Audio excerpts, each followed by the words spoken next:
sooviks tutvustada teile Hispaanias toodetava Puffi produktivalikut. Alustuseks võtaks Triculi. See tähendab nüüd seda, et siuke hästi õhuke ja peamiselt on selle jaoks mõeldud, et võidelda kehal tekkiva niiskusega, et piisad ei hakkaks silmadele valguma, nii edasi. Ja põhimõtteliselt ka, eks ole, hästi kõrge UV-kaitse päikese eest, nii. Kui võtta järgmine, kiivrialune kate, siis tööinimestele.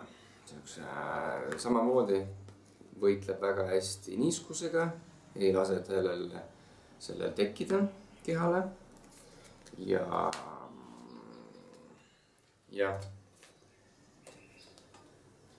nii, ja järgmised variandid on juba natukene kergelt soojemad.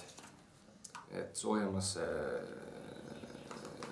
vastupidi, külmemasse, kergelt külmemasse kliimasse, ehk siis meie puhul kevad, sügis ja ka mitte pool suve.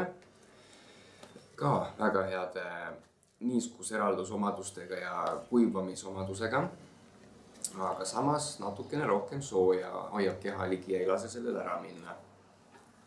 Niimoodi, see on Thermali nii on järgmine siin Polar ja järgmine variant juba tegi Polar.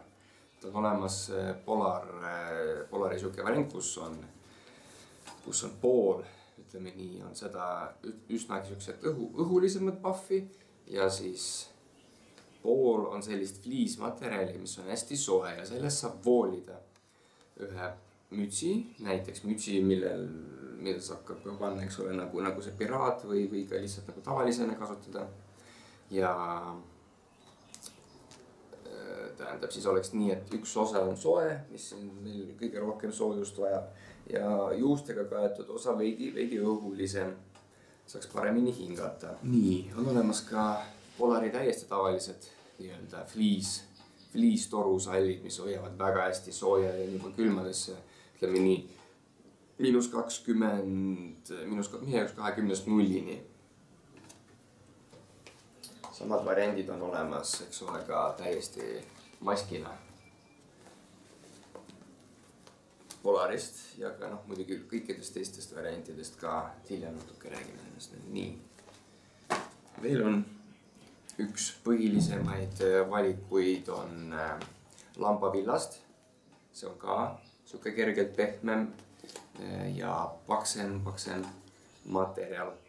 Et samamoodi nüüd see konkreetne siin on -10 kuskil 10-ni, et siis ka siuke põhiline Eesti kasutab ja sellel on olemas ka veel natukene kangem variant, mis on jah ka -20 ja sealkandis temperatuuril kasutamiseks, eks ole.